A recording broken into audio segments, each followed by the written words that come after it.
स्वागत है आप लोगों का। तो कैसे हैं आप लोग? आशा करते हैं कि आप लोग अच्छे होंगे एवं अपना पढ़ाई जो है वो कर रहे होंगे। तो हमारा जो है मॉडर्न हिस्ट्री चल रहा था, और मॉडर्न हिस्ट्री में मैंने आप लोगों को जो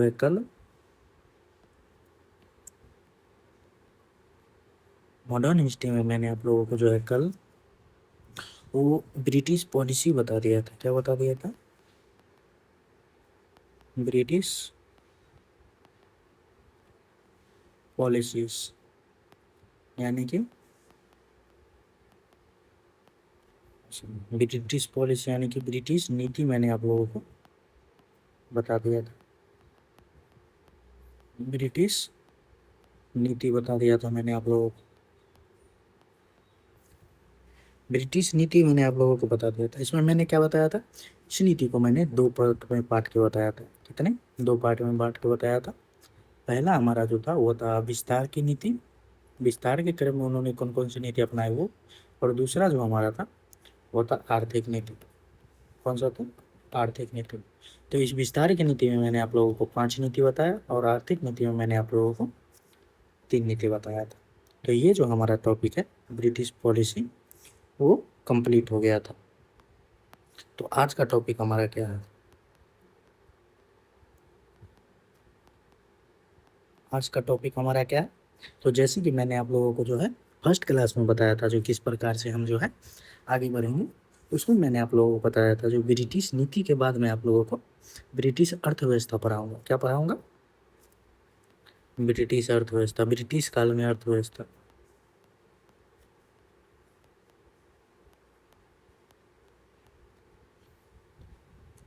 ब्रिटिश काल में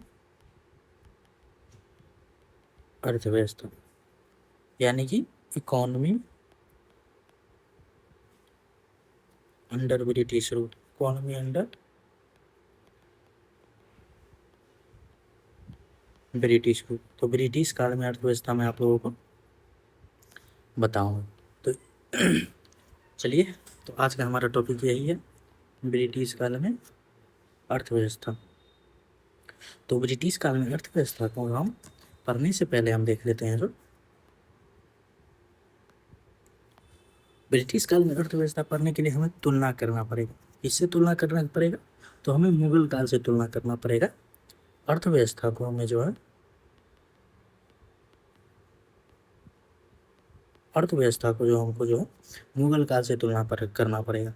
क्योंकि अगर किसी चीज़ को बताना है जो ये कितना ज़्यादा है या कितना कम है, उसके लिए कुछ आधार तो चाहिए। जैसे मान लीजिए आपको बोला जाए जो 35 नंबर ज़्यादा है, क्या चीज़ से 35 नंबर ज़्यादा है? कोई आधार तो नहीं बताया गया, किसी से तुलना भी तो नहीं किया गया। अगर आपको बोले जो आपका राम से, मान लीजिए आपका राम से 35 नंबर ज़्यादा, तब क्या पता चला? जो ओ हमारा एक हो गया ये आधार, राम राम से मेरा 35 नंबर ज़्यादा हो गया। तो इससे क्या स्पष्ट होता है? जो किसी भी चीज़ की वृद्धि या कमी को बताने के लिए हमें उसका आधार जानना पड़ता है, जो आधार उससे पिछले हमारा क्या था। तो इसी क्रम में जो है हम पहले जानेंगे जो ब्रिटिश काल जो है सॉरी इकोनॉमी जो हमारा है, अर्थव्यवस्था, वो मुगल काल में कैसा था। अर्थव्यवस्था हमारा मुगल काल में कैसा था अर्थव्यवस्था, मुगल काल में। और उसके बाद हम पढ़ लेंगे ब्रिटिश काल में। ये मैं आप लोगों को ज़्यादा टॉपिक लंबा नहीं खींचूंगा, क्योंकि इससे आपके एग्जाम में मात्र यही ब्रिटिश काल से जो आता है वो 3 ही क्वेश्चन आता है। मैं आप ये बताऊंगा, वो 3 क्वेश्चन आप लोगों को लगभग कंप्लीट हो जाएगा। तो मुगल काल में जो है अगर बात किया जाए तो मुगल काल में जो है अर्थव्यवस्था कैसा था, यानी कि मुगलिया काल में हमारा जो था भारतीय अर्थव्यवस्था किस प्रकार की। तो जैसा कि आप लोगों को पता होगा, जब मुगल जो थे वो लूटने नहीं आए थे भारत में। मुगल जो थे अपने भारत को अपना घर बना लिए थे, यहीं रह रहे थे, यहीं अर्थव्यवस्था को संचालित कर रहे थे, यहीं से वो व्यापार कर रहे थे। अर्थात सभी पैसा जो हमारा भारत में ही रहता था, जिस कारण से जो है मुगलों ने क्या किया, मुगलों ने अर्थव्यवस्था में योगदान दिया। मुगलों ने क्या किया? अर्थव्यवस्था में योगदान दिया। अर्थव्यवस्था में क्या दिया? योगदान। क्यों योगदान दिया? क्योंकि इन्होंने भारत को अपना घर बना लिया था। यानी कि ये भारत में ही रहते थे, यहीं व्यापार करते थे, यहीं खाते थे, यहीं जीवन यापन करते थे। लेकिन ब्रिटिश क्या करते थे, ब्रिटिश जो थे ये मुख्यतः लूट के लिए आए थे, लूट के लिए, यानी कि भारत से जो है संपत्ति को लेकर के वो अपना देश जाना चाहते थे। यानी कि वो ब्रिटिश जो है भारत की संपत्ति को वो ब्रिटिश लेके चले जाते थे। इसी काल में जो है ब्रिटिश ब्रिटिश काल की अर्थव्यवस्था को जो है ब्रिटिश काल की अर्थव्यवस्था को हम 3 चरण में बांटते हैं। ब्रिटिश काल की अर्थव्यवस्था को जो है हम 3 चरणों में बांटते हैं। कितने चरणों में बांटते हैं? 3 चरण में। उससे पहले आप एक बात याद रख लीजिए, जो मुगल काल में जो हमारा अर्थव्यवस्था था वो विश्व का जो था, विश्व का 26% था। यानी कि मुगल काल में भारतीय अर्थव्यवस्था कैसी थी, तो विश्व में जो अर्थव्यवस्था थी, विश्व की कुल अर्थव्यवस्था का वो 26% हिस्सा रखती थी। लेकिन जब ब्रिटिश जब यहाँ से छोड़ के गए तो वो विश्व का मात्र 1 से 2% रह गया, 1 से 2% रह गया। ब्रिटिश काल में हमारा अर्थव्यवस्था कैसा रह गया, तो विश्व का 1 से 2%। और ये जो 26% में जो गिरावट आई, ये गिरावट जो है ब्रिटिश काल को जो है वो इंग्लैंड को जो है वो वृद्धि हुई, क्योंकि भारत से जो है सभी सामान, सभी संसाधन, सभी निर्यात की गई वस्तु को ले जाके यहाँ और वो अपना उत्पादन करके कच्चे मालों को भारत से ले जाते थे वहाँ। अपना औद्योगिकरण जिस काल में हुआ था, उस काल में जो है यहाँ से ले गए कच्चे माल को अंतिम उत्पाद बना करके और फिर भारत को ही बेच देते थे। यानी कि भारत को वो बाजार के रूप में इस्तेमाल कर रहे थे। तो चलिए देख लेते हैं जो ब्रिटिश काल में हमारा अर्थव्यवस्था कैसा था। तो हम ब्रिटिश काल में अर्थव्यवस्था को 3 भागों में पढ़ते हैं, 3 भागों में पढ़ते हैं। पहला भाग है हमारा वो है अर्थव्यवस्था का फर्स्ट फेज, यानी कि प्रथम चरण। और दूसरा है हमारा सेकेंड फेज, यानी कि दूसरा चरण। और एक हमारा थर्ड फेज, थर्ड फेज। और अगर बात किया जाए जो इसका अर्थव्यवस्था का विभाजन, 3 चरण में विभाजन होगा, ये किसने किया, तो ये जो थे रजनीपाल दत्ता ने अपनी पुस्तक में किया है, जिसका नाम है इंडिया टुडे। क्या नाम है? India today. इन्होंने अपने पुस्तक में जो है ब्रिटिश अर्थव्यवस्था को 3 चरण में बांट करके बताया है, जिसमें प्रथम चरण जो है वो हमारा हो जाता है प्लासी के युद्ध, यानी कि 1757 से लेकर के 1813 का जो जब तक चार्टर एक्ट नहीं आएगा तब तक। और उसके बाद एक हो जाएगा हमारा 1813 से लेकर के जो है 1858 तक। और उसके बाद हमारा हो जाएगा 1858 से लेकर के जो है 1947 यानी कि आज़ादी तक। अगर बात किया जाए जो इसको विभाजित क्यों किया जाता है, तो आप ध्यान से देखिए। फर्स्ट फेज जो है हमारा कब से कब तक है, तो 1757, यानी कि जब जो है ब्रिटिश भारत में नियंत्रण स्थापित कर लिए, तब से लेकर के जो है 1813, यानी कि जब मैं आप लोगों को ब्रिटिश नीति के बारे में बताऊंगा, ब्रिटिश नीति के बारे में जब मैं आप लोगों को बताऊँ तब मैं बताऊंगा जो 1813 में एक चार्टर एक्ट आया था। उस चार्टर एक्ट में बताया गया जो अब ब्रिटिश जो है जिस प्रकार से उनका पास एकाधिकार था, जो केवल वो ही व्यापार कर सकते हैं, वो एकाधिकार को खत्म कर दिया गया। इसलिए जो इसको फर्स्ट चरण बोला जाता है। उसके बाद जब उससे लेकर के जब 1858 की क्रांति हुई, यानी कि 1813 से लेकर जो है 1858 की क्रांति तक के चरण को हम सेकेंड फेज बोलते हैं। क्यों? क्योंकि 1858 के बाद जो है क्राउन का शासन आ जाएगा, यानी कि ताज का शासन आ जाएगा, महारानी का शासन आ जाएगा, इसलिए हम बोलते हैं।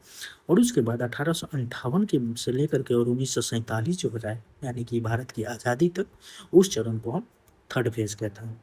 अगर बात किया जाए जो यही हमारा थर्ड फेज है, इसमें 2-3 बात हम देखेंगे और उसके बाद जो हमारा अर्थव्यवस्था कंप्लीट हो जाएगा। उसके बाद हम देखेंगे जो अर्थव्यवस्था इसका प्रभाव क्या पड़ा।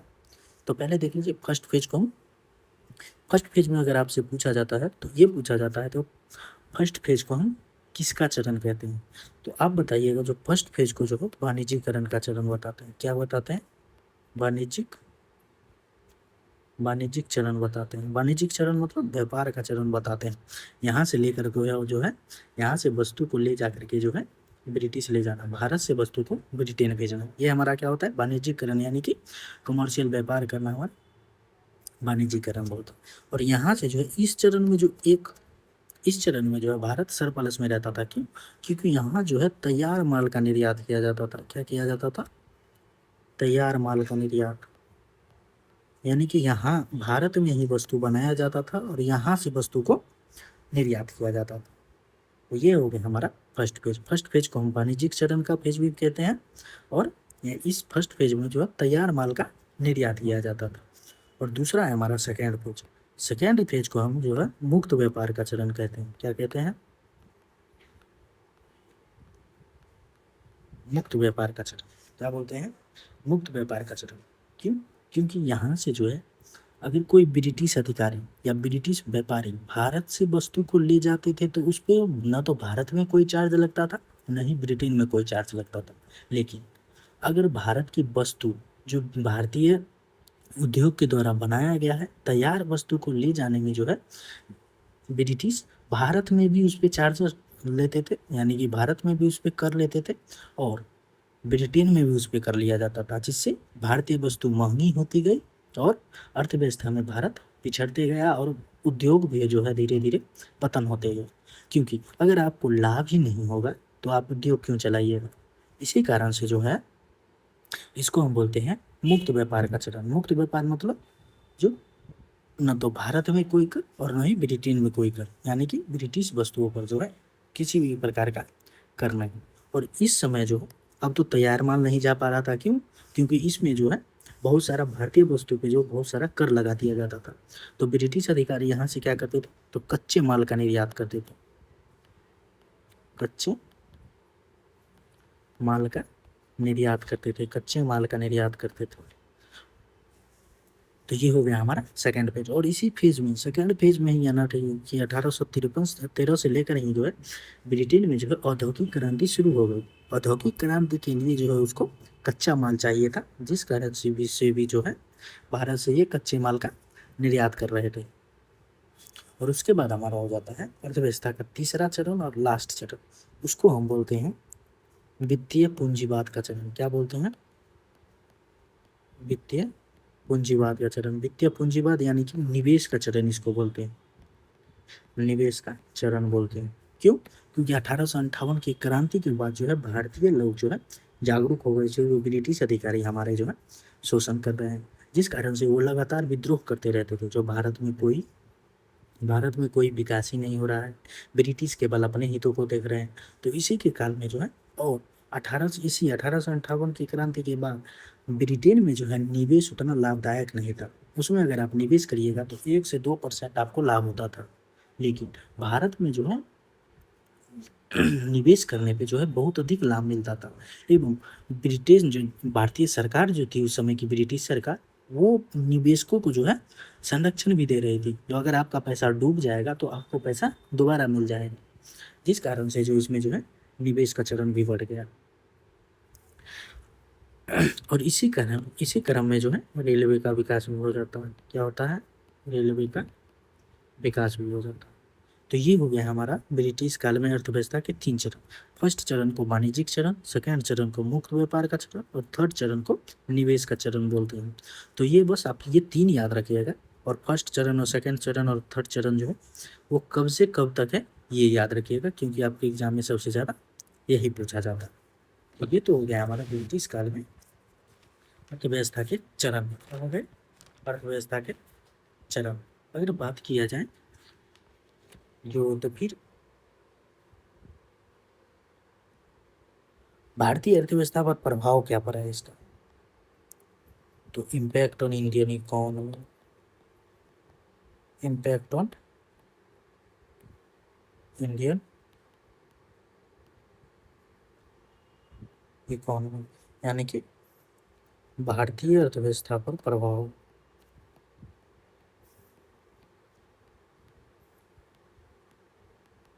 भारतीय अर्थव्यवस्था पर प्रभाव। अगर प्रभाव के बारे में बात किया जाए जो आपको देखने से ही लग जाएगा जो क्या हो रहा है यहाँ पे जो है देख लीजिए वाणिज्यिक चरण हो रहा है, जिस कारण से वाणिज्यिक चरण क्या होता है, जो व्यापार को देख करके यानी कि बाजार को देख करके कृषि करना। और वाणिज्यिक चरण मतलब वाणिज्यिक फसल वही होता है। तो कृषि में क्या होगा, कृषि का विनाश हो जाएगा। क्यों? क्योंकि अब जो है लोग केवल वाणिज्यिक कृषि को ही प्राथमिकता देते रहते हैं, जिस कारण से क्या हो जाएगा, कृषि का विनाश हो जाएगा।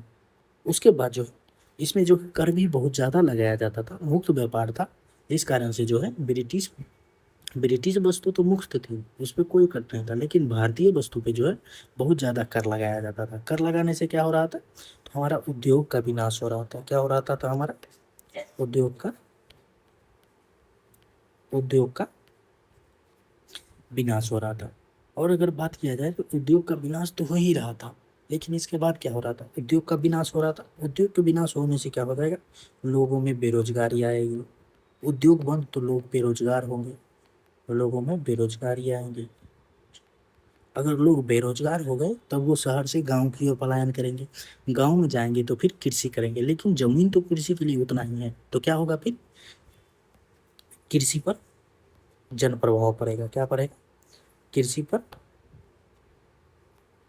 प्रभाव पड़ेगा, क्योंकि कृषि पर प्रभाव, कृषि की उत्पादकता भी कम हो जाएगी। क्यों? क्योंकि अब लोग छोटे छोटे हिस्सों में खेती करेंगे, क्योंकि सब लोग चाहेंगे जो हम खेती करें तो हम खेती करें, जिस कारण से क्या हो जाएगा, उत्पादन पर भी प्रभाव पड़ेगा, उत्पादन पर भी प्रभाव पड़ेगा।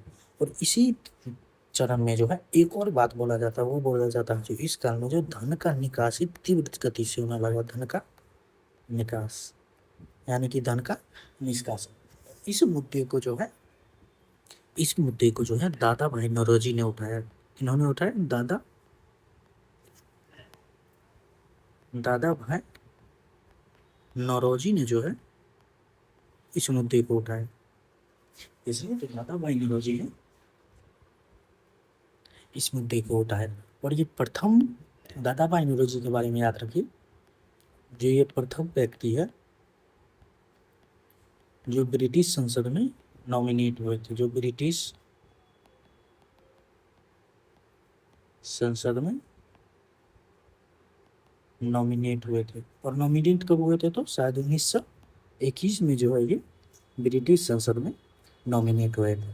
तो ये तो हो गया दादा भाई नौरोजी के बारे में। चलिए आते हैं धन निष्कासन के सिद्धांत, यानी कि धन का निकास सिद्धांत। तो धन का निष्कासन का सिद्धांत इन्होंने किसमें पारित किया, तो इन्होंने एक बुक लिखा, दादा भाई नौरोजी ने, इसमें इन्होंने एक बुक लिखा जिसका नाम था poverty and British rule in India, poverty and un British rule in India. इन्होंने इस नाम से जो एक पुस्तक लिखी, जिनमें इन्होंने जो है धन के निष्कासन का सिद्धांत बताया, धन के निष्कासन का सिद्धांत बताया, जो ब्रिटिश अधिकारी किस प्रकार से भारतीय धन को ब्रिटेन लेके जा रहे हैं। तो ये क्या हो गया, ये हो गया हमारा धन निष्कासन का सिद्धांत। तो यहाँ देख लीजिए अर्थव्यवस्था यहाँ क्या हो गई, अर्थव्यवस्था धीरे धीरे क्या हो गई, अर्थव्यवस्था धीरे धीरे कोलैप्स कर गई। इसलिए बोला जाता है जो भारतीय अर्थव्यवस्था जो है ब्रिटिश का काल में कोलैप्स करके लगभग खत्म हो गई थी, जिसका कारण ये इतना चीज है। तो ये हमारा था टॉपिक, जिसका नाम था हमारा इकोनॉमी अंडर ब्रिटिश रूल। तो ये इकोनॉमी अंडर ब्रिटिश रूल को मैंने आप लोगों को जो है बहुत ही अच्छी ढंग से पढ़ा दिया। ये लगभग 15 से 20 मिनट का लेक्चर हुआ होगा, ये आप लोग देख लीजिएगा। इससे जो है लगभग आपका क्वेश्चन जो है एग्जाम में जो ब्रिटिश अंडर इंडियन इकोनॉमी के बारे में पूछा जाता है, जब वो ब्रिटिश शासन के अधीन थी, तो उससे जो है लगभग ये सारा क्वेश्चन आपका बन जाएगा। तो ये हो गया हमारा ब्रिटिश, ये हो गया हमारा Indian economy under British rule. तो थैंक यू, आज ये टॉपिक हमारा जो है कंप्लीट हो गया। तो इसके बाद जो हमारा टॉपिक होगा वो हमारा होगा अपराइजिंग